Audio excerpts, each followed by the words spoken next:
Hi, welcome. My name is Maddie Watt. I work at the Hive, and we are so excited for the webinar that we are bringing you today. And we are going to get jumping into opportunities in PropTech, the future of real estate in the digital world, in just a minute here. But before we go ahead and get started, and I want to tell you guys a little about what the Hive think tank does if you're new here and you don't already know. And I also want to go over the ground rules for today's webinar. So we love questions here at the Hive think tank because we love to learn all about technology and innovation. And we have these amazing guest speakers today who want to answer your questions. So to ask a question, we ask that you use the button. It's the Q&A button, and it's located at the bottom of your screen. And that's so it's all in one nice, neat place, because if people are asking questions in the chat, it gets lost and it's harder for a moderator to keep track of it, and then your question isn't going to get answered. So please use the Q&A button. Also, this is being recorded for those of you who have to join, maybe have to jump off late or have friends who couldn't join. Don't worry about it. We're going to send you the video link tomorrow. So no worries on that. So let's go ahead and jump into really quick what the Hive think tank does. And then we are going to go ahead and hand the mic over. So what the Hive think tank does is we are an ecosystem of entrepreneurs, corporations, and thought leaders. And we are bringing you events and content that is focused on AI, blockchain, supply chain, entrepreneurship, insurtech, fintech, property tech, perhaps even. So we're going to learn more about that today. But before we do, I want to thank our sponsors. Next slide, please, Ravi. Thank you. Which include Gamuda, Avanta Ventures, Tibco, and our friends at SAP. If you're interested in partnering with the Hive think tank, please go ahead and email me. I will drop this and the links to the Hive think tank on our meetup group on the chat as well, so you can stay a part of the Hive think tank. And without further ado, here is TM Ravi, the Managing Director and co-founder of the Hive. Thank you, Maddie, and thank you for putting this event together. So the Hive is an early stage venture capital firm based in Palo Alto with locations in different parts of the world that I'll talk about. Fundamental to what we do at the Hive is we leverage data and AI to drive new opportunities, to drive differentiation across a broad set of industries. Our viewpoint on industrials is anything that touches physical, including property. We are very thematic in our approach, so we tend to go and develop points of view in different areas, and then either start companies with entrepreneurs, or we fund early stage companies. And you see sort of the technologies that we tend to leverage across all our companies. The Hive itself, now it's actually 30 companies, about 10 exits, 3 unicorns, 1 IPO, Pinterest. We have also got separate entities in Brazil, India, and last year with the finance minister and Dana Panjana, we've done the Hive Southeast Asia with Hizam and Cheryl, who are here on the Zoom with me. And sometime in the late fall, we're going to have the Hive in Europe, based in Paris and Berlin, and so that's a very high level about the Hive. And with that, I'd like to introduce my colleague from the Hive Southeast Asia, Cheryl Ibrahim. Cheryl? Yes, thank you. Thank you. So the Hive Southeast Asia is an early stage venture studio, as well as an early stage fund. We've been created in conjunction with our lead investor, which is Panjana Capital. And we follow the same principle as the Hive Southeast, Hive US, which we co-create with corporates, with talented individuals, and internally to build world-class companies.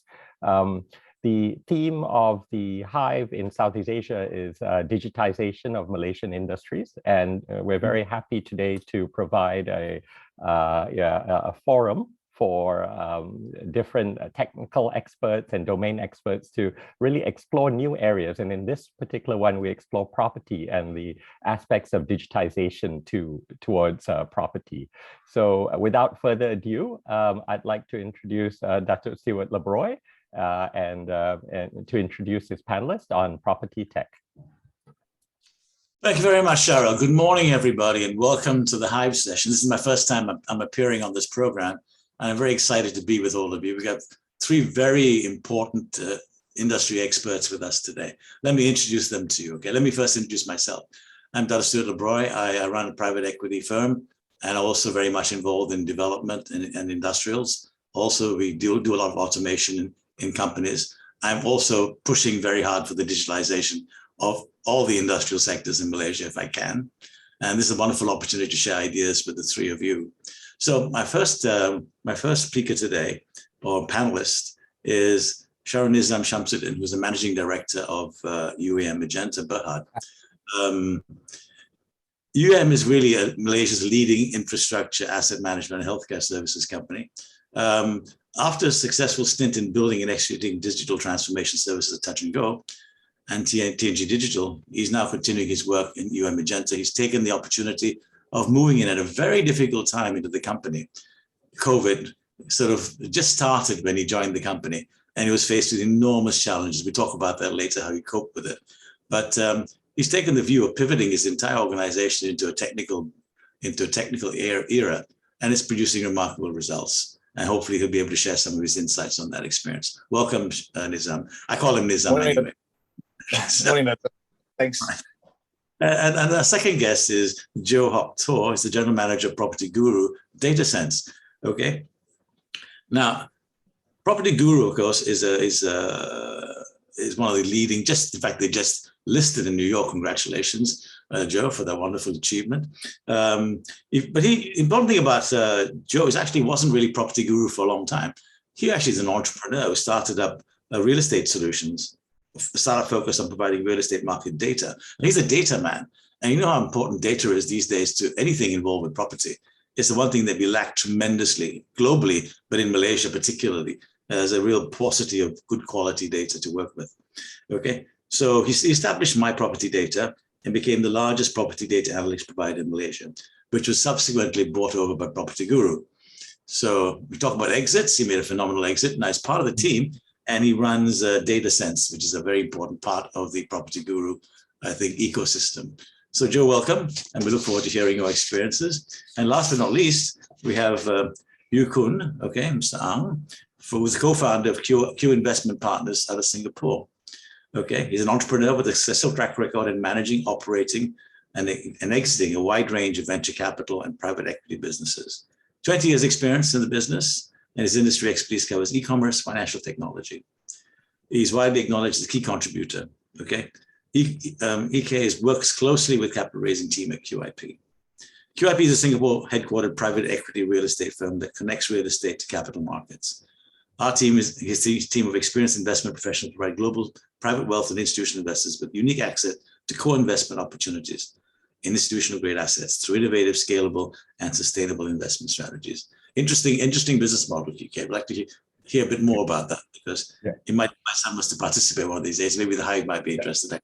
Anything, new ideas is something that people like to put money in, I guess. So let's start the program today. We're gonna talk about various issues. I'm gonna start the questions, starting with Sharon Nizam.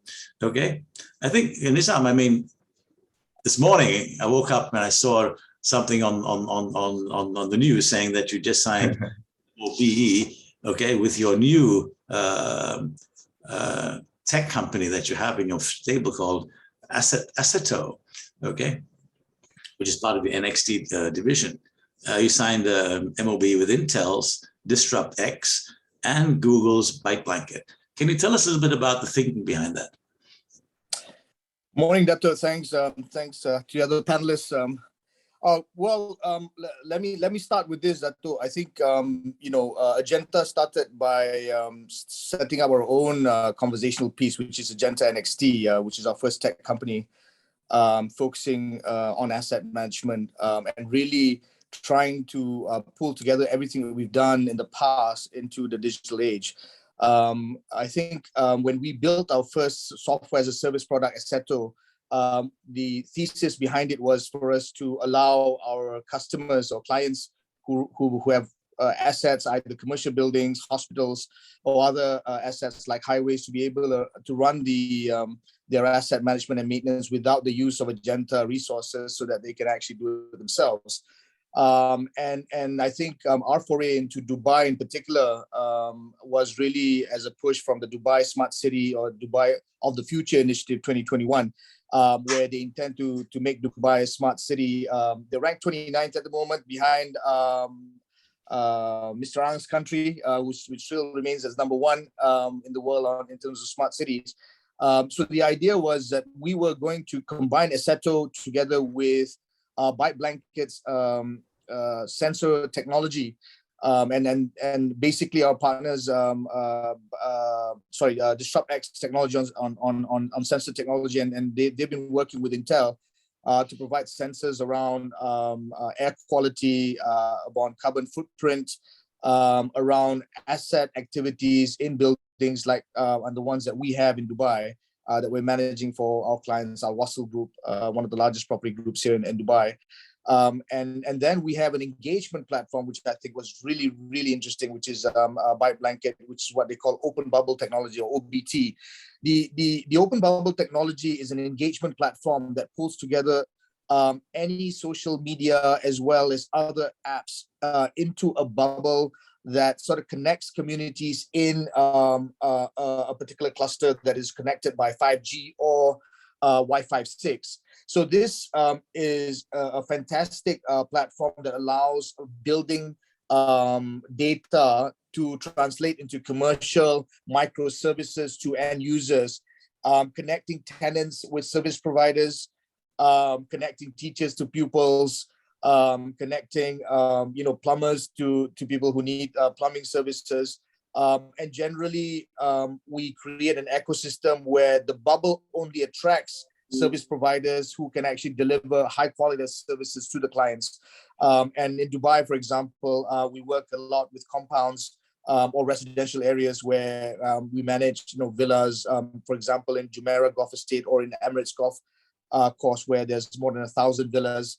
We recently won a contract in Muhaizna, and we're managing more than 7,000 condominium units, where we're actually linking up all these units, not just for preventive maintenance, but also now with the OBT technology, we intend to create an engagement platform. So what we have is a seamless, end-to-end platform that allows an asset owner to see how it's being maintained and how users are responding to their maintenance and whether or not their services is up to scratch. And therefore giving them a lot more visibility and ability for REITs here to see whether they can improve their yields year on year, particularly when competition from other property companies like over here it's Emaar or Damak are sort of competing with each other on the quality of property. This gives it a lift in terms of ratings as well as standards. So I think our idea was that we needed to be part of that conversation too. We had an opportunity to combine our asset management knowledge into Assetto, and then working with people like DisruptX and Byte Blanket, giving us the ability to now engage with clients outside the realm of physical maintenance programs that we're very good at, but then allowing our engineers and our workers to talk tech through these platforms. And Agenta NXT helps translate that into the digital world. And then that's really what we're doing that here in Dubai. And hopefully at some stage we'll bring some of this stuff back to Malaysia. And the reason only is because the activities here around PropTech is just massive. And I think we have to take advantage of the situation.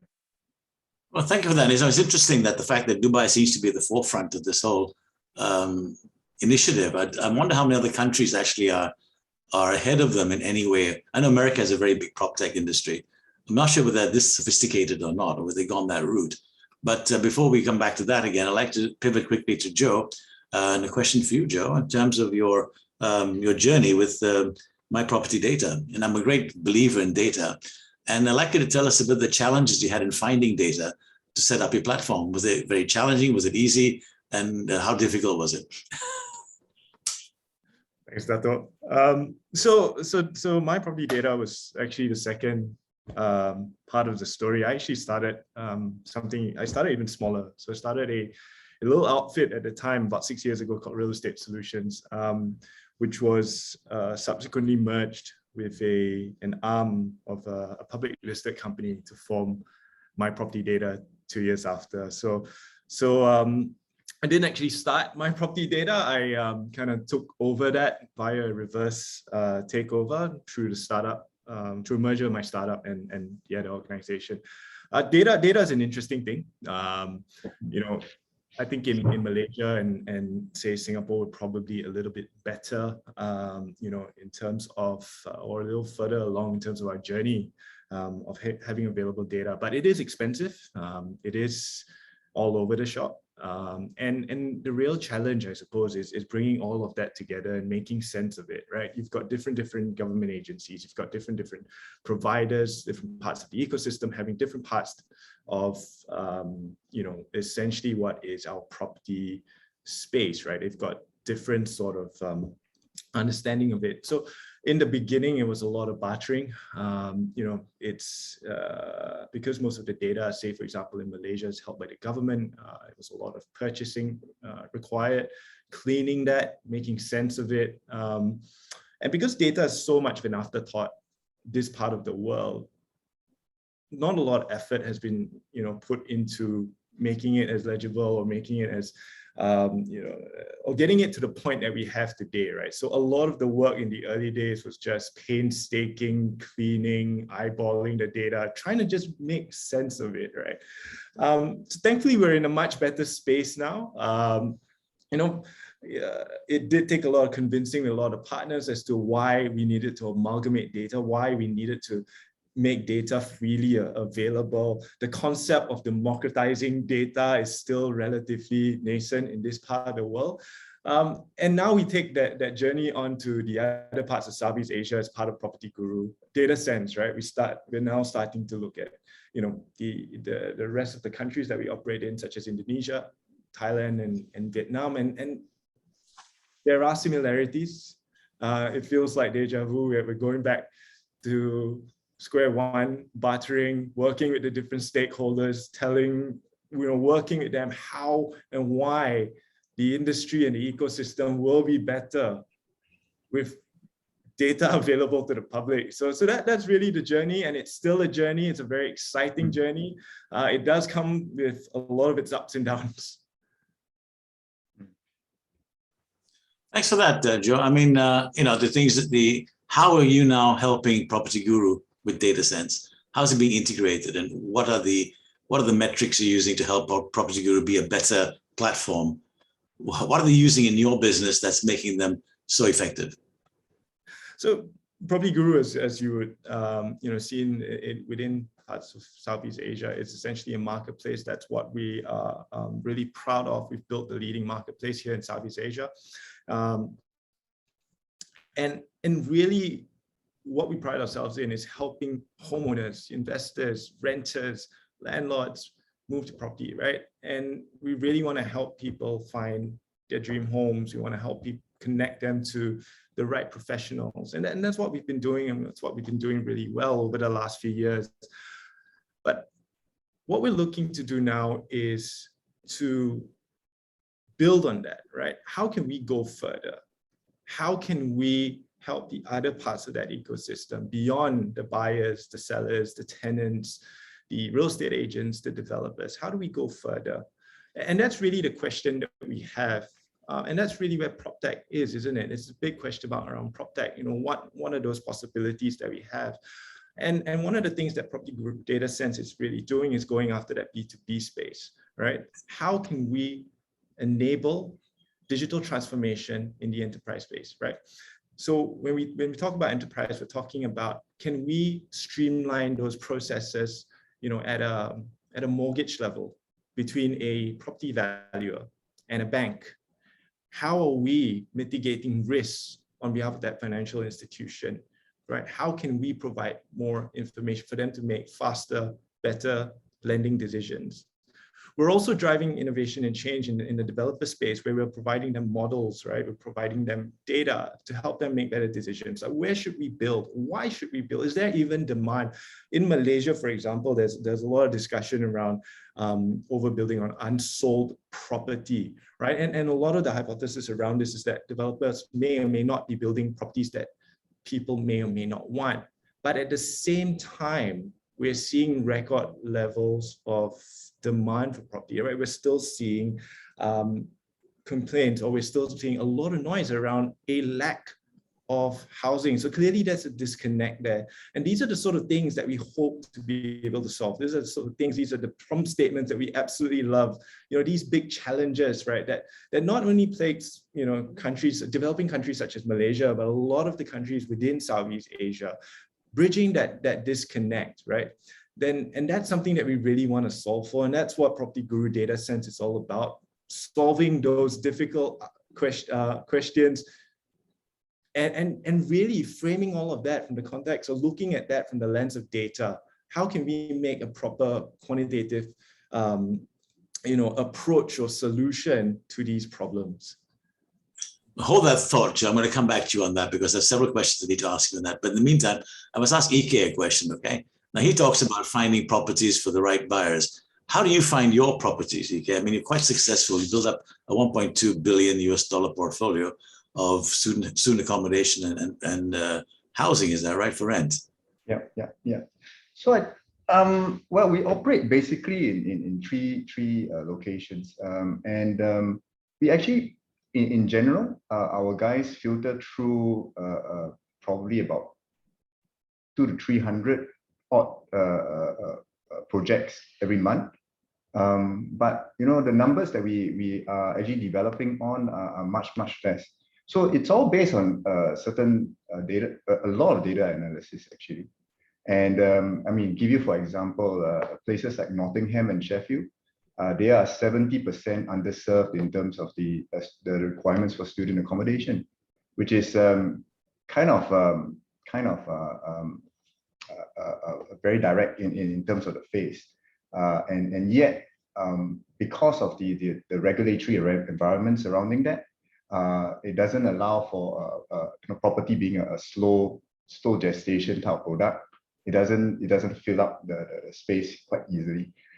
So actually, our data rooms are quite packed with a lot of information. I mean, a lot of it's obviously proprietary, and we have actually we gather a lot of third-party resources as well. I feel for where Joe Hock is coming from, because that's our similar problems in terms of trying to get the data as well. Thank you for that. Funny you mentioned Sheffield.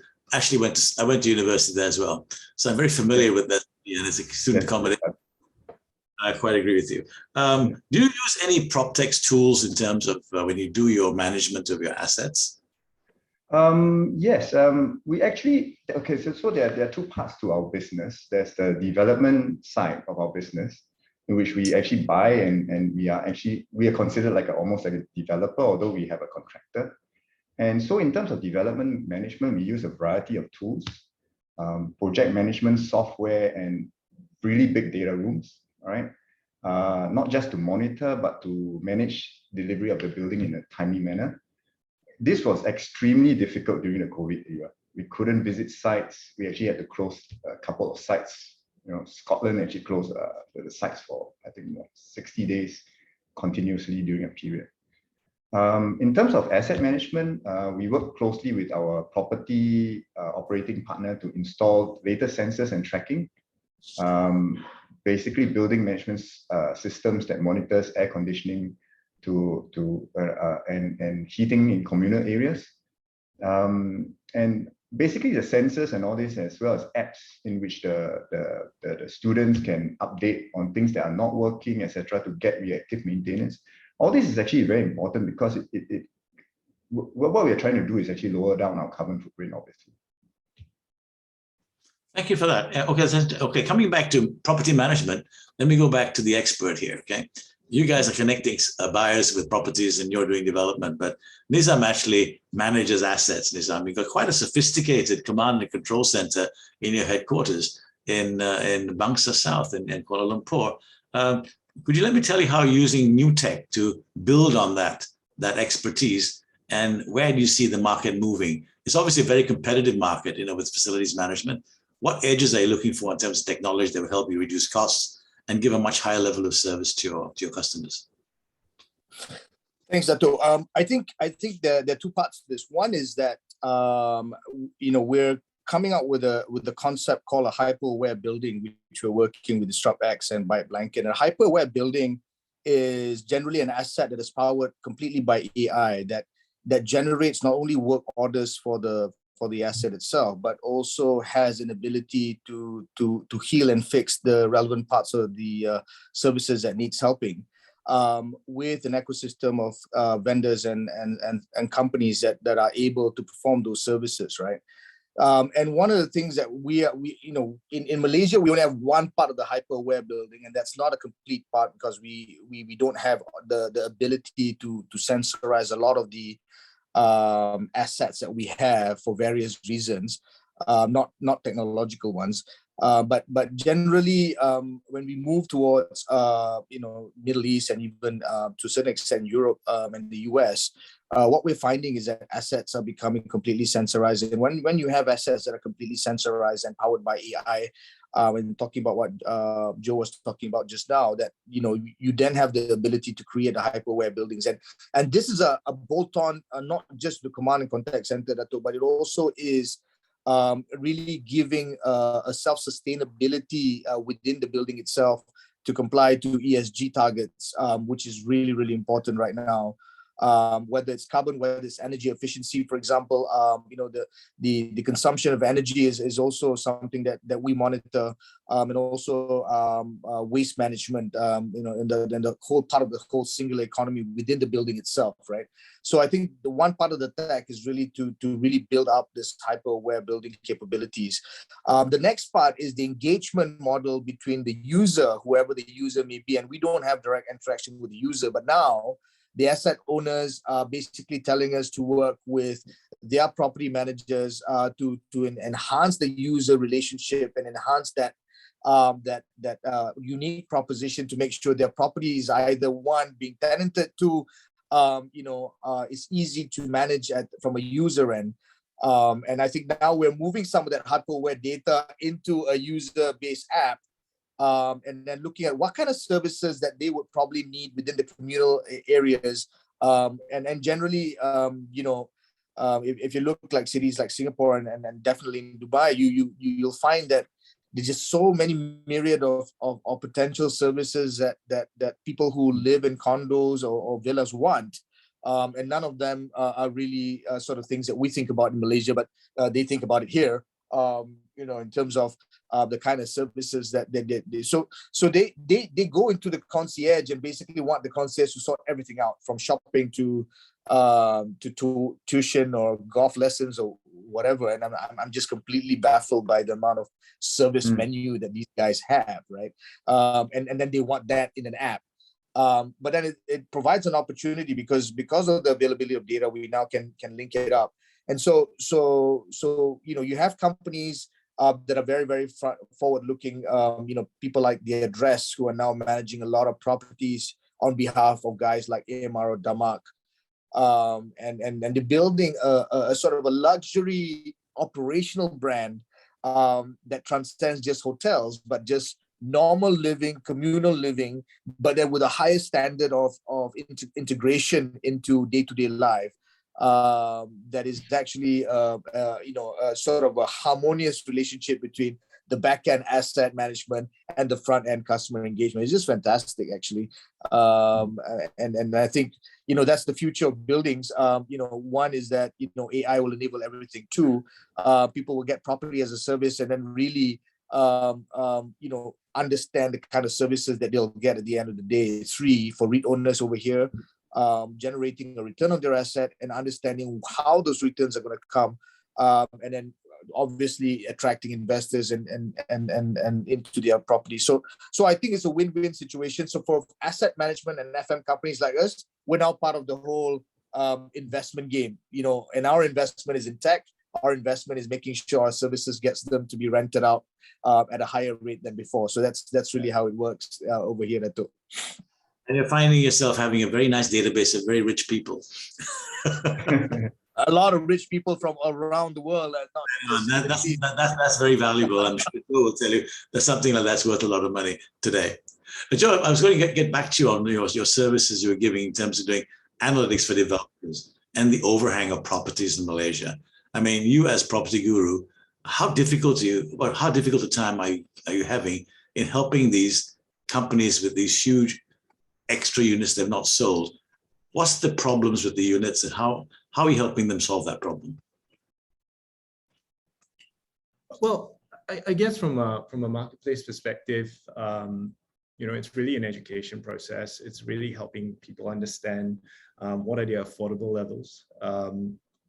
When it comes to property, it is, it's not as simple as buying a cup of coffee. There are a lot of things that go into that purchase decision. And chief among them is, can you afford to buy that? And one of the things I suppose that we face, especially in developing countries such as Malaysia, is this affordability issue. The conundrum behind affordable housing versus affordability, right, is something that rages on, more so in developing countries such as Malaysia. And it's really helping people understand what are their affordable levels, or what do you need, and can you afford this property today? And what will it take for you to afford a property tomorrow, right? And one of the sort of things that you should be thinking about when buying a property, and that's what we're doing. We really want to be part of that community. We really want to help the home buyer on their journey. And I think, on the one hand, as we talked about democratizing data and making it freely available, we also have, as industry players, and all of us, I suppose, on this call, right, as to how we bring context, right, to people at large, to the communities that we serve, right? And I think that's key. We can talk about all the tech, we can talk about all the data, but until and unless we understand what this means, and going down to the ground and understanding how that relates to them, we're never going to go very far. And that's something we're committed to doing as part of Property Guru. We have launched a number of tools. We have launched a lot of initiatives around that. And now we want to take that step further, and we want to empower our agents, because we realize that, it's one thing to be out digitally to say that, this is what you should be thinking about. These are all the points that you should think about in your home buying journey. But we also have to understand that property is a very emotional thing, right? It's one of those core human needs, right? Shelter is a basic human need. And there is also a reason why, or I suppose that is the reason why the internet hasn't replaced the real estate agent in the same way that it has replaced the travel agent, right? I'm not saying it has completely replaced the travel agent, but that industry has obviously pivoted and changed slightly, right? But we see today increasingly more real estate agents. We see real estate agents on TV, right? If you put on Netflix, you talk about sunset and all those sort of shit. Well, we're really celebrating real estate agents. And why is that, right? I think, the key thing here is because it's there's nothing more emotional than property. I remember when I was selling my first property, the real estate agent showed up, and this was back in Australia. And the real estate agent showed up and said, "Oh, you might want to just chuck some cookie dough in the oven." I'm like, "Why is that?" You want to give the buyers a sense of hominess as they walk in. And that blew my mind, right? Like, why? It's like, this is a great property. And at the time I bought the property, I renovated it, and I was looking to sell it for profit, obviously. But the agent was like, no, it's not about that. It's about helping the buyer visualize how they would be living in this space. And having the smell of cookies wafting through the air helps you do that. And that's stuck, right? And that's what real estate agents do, right? Real estate agents are able to connect on a level that is sometimes absent in a digital space, right? Connecting to the heart, the emotional side things. And so that's something that we are doing as Property Guru. Like, how can we empower our agents more? How can we help our agents help their buyers, their sellers make these important decisions? And really that's where we are. It's still a mission that we are on. It's something that we're very committed to doing. That's very interesting, Joe. That's an interesting approach. I didn't realize the cookies are so important. You must remember that. Well, you get cookies after, right? So that's also, that's a big plus, right? Are there any burning questions you want to put up, Matty, or not? I just wanted to interrupt. I'm so sorry. And who doesn't love cookies, right? But I also have some slides if you want to share those. I have those ready for you.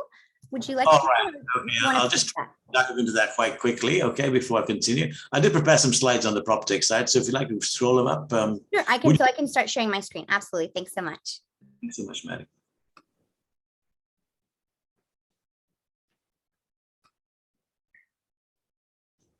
And then I'm just going to slide through it. Okay, the next one's a video. If you'd like to just play that. Sorry. The second one is actually video. So this is a video. If you could play. This had to be a PDF, so I can get the video and drop it in the chat for everyone. Okay, all right. Do you want me to do that first? Just redo it in a normal sort of. Absolutely. I'm going to stop sharing my screen. Thanks, everyone. Appreciate it. Okay, thanks. So let's go back to question time until we get that sorted out. Sorry about that. Ike, coming back to you. One thing we don't talk about very much in this whole space is digital marketing. Okay, and that's a whole, I mean, how do you find your tenants? How do you get your message out there? As you well know, you people in this space, you know that we're in the attention economy today. Yeah. If you get people's attention, they don't do business with you anymore. Everyone's online. Everyone's looking at their mobiles. If you can't get your stuff on that to them, you've lost clients, you've lost business, you've lost everything. So how do you connect with the digital marketing opportunities in your industry? Start with you, Ike. Okay, thanks, Dato, for the question. So, I mean, we are in a funny position in which, especially for student accommodation, in which the bulk of our clients are all halfway across the world. I mean, we are in the UK, our buildings are in the UK, and core markets are Asians, right? And primarily there's a lot of Chinese in that space. So we actually work with our property operating partners. In the case of UK, it would be Homes for Students. Prestige Student Living is the brand that we work with. So a lot of digital marketing goes into supporting the selling cycle at least 12 months ahead of the term. So most of the issues that we face will be around data analysis. And that was why I was earlier on talking about finding data and getting data. Because if you price point yourself at the wrong space, you know, and most of the buildings are quite close to us, you will find that you will not be competitive. So the bulk of our marketing activity then goes on to things like Google Ads, right? We have the usual Google Ads, the content spaces, as well as online listing sites. And we can't forget social media platforms. I think that's the first place people will check, you know, whenever they do. Parents check it because they want to feel that the kids are going to somewhere safe. The kids check it because they want to feel that they want to go to a place that they like, right? So and somehow you have to have a blend of this two in terms of the content they pump out. So in terms of the international market, you also have to do stuff like a Chinese 360 virtual video and put it onto platforms like WeChat. There's no other way they can do it because that's the market that we are addressing at this point in time. Thank you for that, Ike. I'll come back to you now, Nizam, in terms of, I'd like to talk a little bit about PropTech and ESG. Okay, obviously these two are going to be very, very importantly interlinked moving forward. And ESG is becoming center stage right now. There's a big ecosperity session coming up in Singapore, I think next month, where everyone's talking about, you know, carbon footprints, zero carbon commitments. I know that Malaysian government is trying to push all their GLCs to a net zero carbon commitment by 2050. How do you feel that PropTech can help you get there, Nizam? Thanks, Dato. Well, I think if I take the Malaysian perspective, I think for us it's not to say it's early days. I mean, I think we're still sifting through how to sustainably make sure that all our assets are complying to ESG requirements and frameworks. I think that's really important. I think not just taking a piecemeal target-oriented approach, but we really need to understand, because we're just so diverse, from hospitals, clinical waste to building management and energy efficiency. There's just such a wide spectrum, right? I think PropTech plays an important role in trying to distill, make sense of that information, and somehow project it in a way that allows people to value companies' contribution into the environment in a very digital way and auditable way. So if you think about it, you don't want, generally to rely on third parties to say, well, this company has actually done all the stuff that's required by ESG, and this building is really good. But I think you want to have that digitally done so that it's sort of verified, and the data can be compared to other cities and other buildings around the world. And this is the biggest part that we don't have. And I was just talking to the Malaysian Green Building Council. We're one of the leaders in GBI, or Green Building Index, ratings for all our buildings. In Malaysia, we only have 0.2% of all buildings in Malaysia are certified GBI, which is like something like 40,000 buildings, Dato. And if you think about it, we have a long way to go, right? So let's not even talk about ESG. We're just complying to basic green stuff. I think we're just a long way, and we've got registered engineers and trained people to look at not just auditing, but also helping companies get to GBI index. For example, our Prime Minister's office is GBI rated, and we have a number of assets where our own contract is linked towards a platinum or gold rating for GBI. So that's how we show our capability in the market, by having buildings that are rated GBI, and they have a similar standard across the world. And then you know that you're not far away from the Burj Khalifa, for example, if you're managing the Twin Towers, or you know that there's certain practices that you're doing, and these guys are also doing it, and you can see where you can improve, right? And I think that's where it should be headed. So PropTech needs to stack up this data, allow comparison between assets and building classes, allow asset owners to also see the amount of investments they need in order to sustain those assets over time. And I think that reinvestment curve is going to be a lot sooner than they think, especially in countries in Asia. And Asian mentality, when they buy expensive asset, they don't need to touch it for 20 years. I mean, that's just the way they think, right? So, I bought this house for 6 million. I ain't going to touch it anymore. This is going to be good for me for the next 20 years. These days it's really difficult, because clients want, different moods, different feelings, different concepts, and so you're coming to an age where consumer demand is just going really rapidly. And I get what Joe's saying. There is an emotional connection when you're buying homes, but the new younger generation, their emotional connection is very, very short now, because people are evolving in terms of what they want. And I know my own kids who are working, they first they want this house, then they want that house, and then they decide, well, I'm going to stay with you, Dad, because it's cheaper. So I think the demand is just changing, right? And then so I think that's how we should be looking at it, that PropTech has to sort of put all this together and help companies evaluate themselves without having to tamper too much with the data. Well, there's a lot of business ahead of you now. I think this is always well for your business model moving forward. 0.2% of the buildings not only green, and there's 99. I think that's Precisely. a huge need. Well, Joe, talking about trends, I think, as Nissan pointed out, young people are differently wired to us. Sorry, maybe not to you. You're quite techy, but older folk in this panel. But I think a lot of them are looking more at renting as opposed to owning. Do you see this as a trend amongst the demographics? I mean, do you analyze demographics and you talk about buying or renting?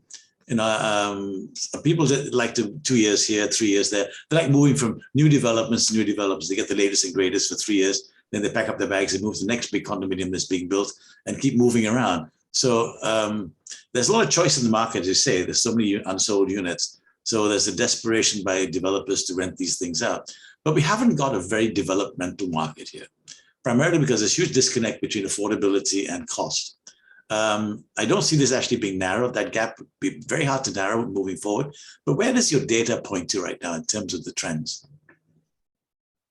This is a very interesting one where, anecdotally across the region with the trends that we're seeing, rising costs of construction and rising costs of housing in general, you kind of think anecdotally, we're getting to a point where a lot of young people, maybe we'll just call them the TikTok generation, right? That maybe the TikTok generation is probably at some point getting priced out, right? Nizam, I think that's what you're referring to, right?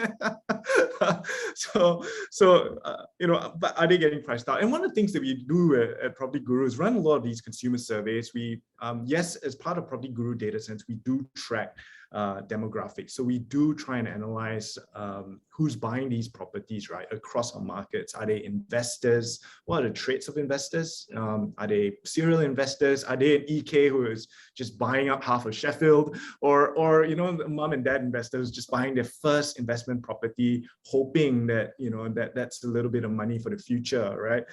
So we do run those sort of analysis, but and we also try and figure out where people are at in terms of that, in terms of that buying journey, right? Heading towards their first home, or how far away, are they from their first home? And we augment that with a lot of consumer sentiment surveys that we run on our site. Now, obviously, we do have the benefit of having, very many millions visiting our website every month, and that gives us a lot of information. And what we can clearly see is, despite the rising costs, the rising affordability problems that we face, people still overwhelmingly want to buy their own home. And if we look at countries such as Australia, we see the same thing where property is going up. It is constantly rising, but people still want to buy own home. And I think that fundamentally comes back to this one thing, or this need, or this inherent maybe it's just legacy, right? Maybe it's just legacy passed on through the generations, and maybe the TikTok generation might have a different view on it. But at this point, in our region, in the markets that we operate in, we still see quite a lot of demand for homes. Now, the interesting thing is when we come and look at rental, right? If we take Malaysia, for example, in a lot of cases, it's probably cheaper to rent than it is to buy. I see, the nods there. Yes, if you're an investor, it does seem like it's cheaper to buy and to rent than to buy. And now obviously, if we don't factor in capital appreciation, right? But once you factor in capital appreciation over a longer period of time, then things change, right? So we've got all these sort of factors. We've got affordability issues. We've got cheap rent in that sense in a capital city such as Malaysia, in KL, for example. But overwhelmingly, we still see people wanting to buy properties. Interesting. Thank you for that. Back to you, Ike. A question on would you be comfortable talking about your AI company you acquired and what it does? I'm just curious. It was in your CV. Gentlemen, I'm so sorry to interrupt, but I need to interrupt really quickly just to remind you that we are coming towards the end of our time. So we're going to want to transition into Q&A here. So if you want, we can do this last question. Also, I do have the PowerPoint with the video. So we have the option of sharing that right now or I'm doing the questions, or I can send that to people later to watch the video. You can probably send them later. I think the conversation's quite well, Matty. I don't know. Great. Then, and I will be off then. Thank you. Send it to all your and see if they can find some. I hope they'll. Just back to you on. Are you okay talking about that? I'm just curious what it does. Sure. Thanks, Dato. Basically, it is a social media mining company. Basically, it took a lot of our profiles, built neural networks around the entities, and would position the content to you such that it would, it basically customizes content. They were the backbone of a campaign in which Puma basically spliced the characteristics of three Asian characters, such that it appealed to the younger Gen Z. Whenever they saw it, it was like their friend. So it's actually used by Porsche and Mothercare and a few other companies to actually basically push their messages across. It's very subtly done. It's below the line actually. Thank you for that. We have 10 minutes left, Matty. You want to leave that for Q&A now? Absolutely. We can go ahead and do that if you gentlemen like. We've got 6 awesome questions. So I'll let you guys start with whichever you'd like to pick. And just to remind you, the Q&A button is at the bottom of your screen. You're just going to click that button and then they're going to pop right up. Okay, I'm gonna start the first one from Mr. John Lim. John, thanks for this question. It's a really good one. I think something that Nizam's involved with will sort of be of interest to you. He says, will smart cities ever be financially viable? And how will it be funded, and how will it better mankind, especially with regards to nowadays the conservatism in terms of protecting data and privacy? You can actually see the question in the box. I think this Dato, you want me to answer in the chat box, or you want me to answer? No, just the questions Q&A. Okay, cool.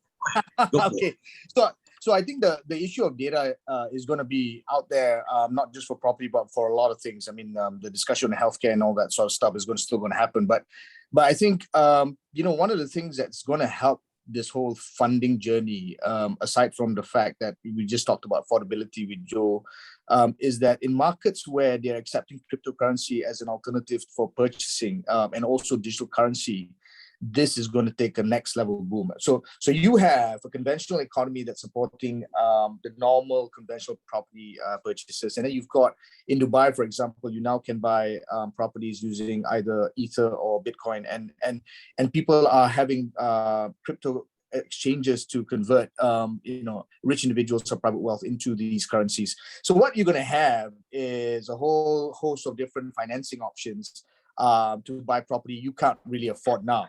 And that means people like us really have an opportunity to now give that whole level of transparency of data, and then ensuring that you're not buying this property for a shorter term, you're buying it for a longer term with really clear milestones in terms of how the buildings are going to be managed and the kind of services that's going to be rendered. So that level of transparency is beyond a sort of short 1-year period. It's going to be over a long term, and then I think that's how things are going to progress in markets that are more mature, or even in markets where there's an ability to fund property purchases, and I'm seeing this a lot in the Middle East, less so in Malaysia, because we're still very conventionally based in terms of property purchasing. Thank you for that. Okay, there's another question here from Suresh Babu, and I think this one probably is for Joe. Are the incumbents in real estate property management jumping into this opportunity that is PropTech, or do they lack the digital expertise to be early movers? What is the likely scenario in this entrant to incumbent spectrum? I think, based on this call, this panel, you've got Nizam, who does actually represent the property and the asset management space, and seeing the big strides that he is taking. So I mean, I'll probably let Nizam answer on that side as well, right? Those big strides, those big steps that you're taking into this space. But from what we're seeing, I guess you can look at it in 2 ways. You have the ones that are sort of like Nizam, putting the best foot forward and charging ahead, right? Really embracing technology and sort of trying to be at the forefront. And then there's the other group that is keen to understand, but is hesitant. I think we're at a point where nobody is denying technology. No one is saying, no, this is not what we need. Everyone is at some level of acceptance that the industry is going to change, that technology is going to change, but at what level, right? So that's the key. Many, especially in our side of the world, in the developing part of the world, and is still very much at the ground floor, still trying to understand, still trying, someone once told me you're the biggest competitor to any form of disruption in the enterprise space, to any form of digital transformation, is Microsoft Excel, right? And God forbid. It's true, right? Actually, I think it was our CTO Manav that said, and that really is our challenge, isn't it? To us, looking at Southeast Asia, developing countries, that is our challenge. Moving people away from managing their properties, managing their valuations, their risks. All of it is on Excel. that's where we are, right? That's the biggest challenge that we have. But it is promising. It is a journey, but it is promising. But I guess, maybe Nizam, why did you jump into this space, right? Why are you jumping full throttle here? Well, one of the things that, thanks for that, Joe. GLCs look at tech like they look at international businesses. They want to do it all at arm's length and far away. They don't, they want it when it's mature. They don't want it when they have to think about it. They have to deal with it.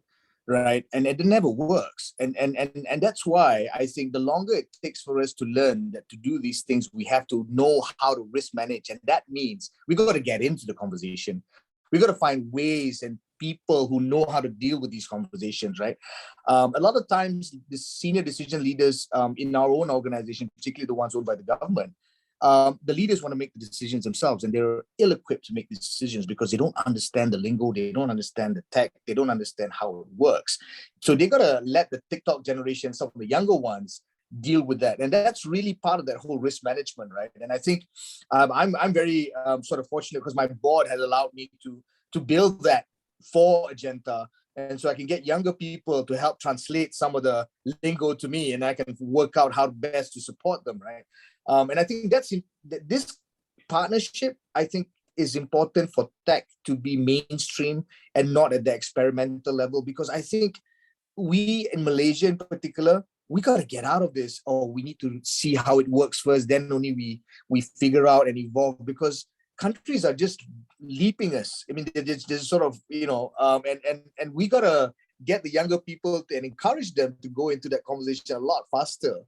And then for the older ones like myself, we sort of stay out of the way and just let them, and then give them that sense that we're going to help you risk manage. We're going to help you figure out a way to let you do this better, right?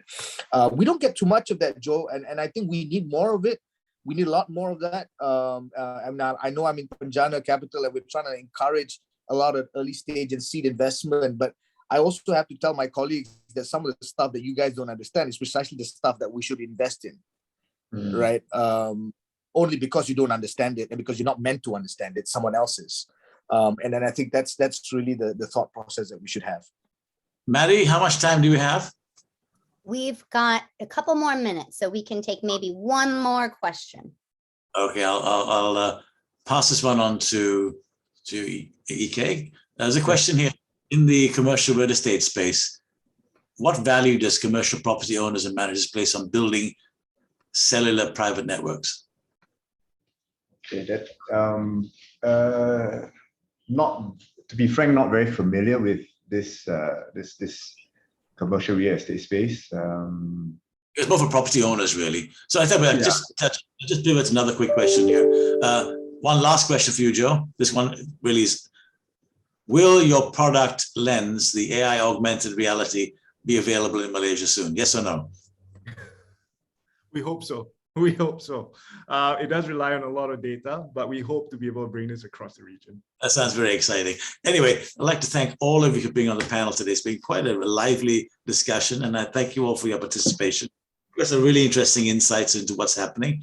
And I'll hand the floor back to Ravi. Is it you or Matty? Who's going to carry on now? We're going to share the floor. Thank you so much for speaking, gentlemen. This was such a fascinating conversation on property tech. There's so many amazing opportunities just to ask questions. And I know our audience had a lot of great questions too. And this recording is going to be emailed out to everyone tomorrow who's been asking. And I will also try and include the video that we were talking about before during the presentation. So if anyone has any other questions, always feel free to email us. And I'm dropping my email in the chat right now. And I hope everyone else has a great rest of your day. Any other words, Ravi? Thank you all. Thank you to the panelists for making this such an interesting event. And thanks, Cheryl and Haizam, for helping host this event. Thank you all and have a good day. Thank you. Thank you. Thanks, everyone. Thank you all so much.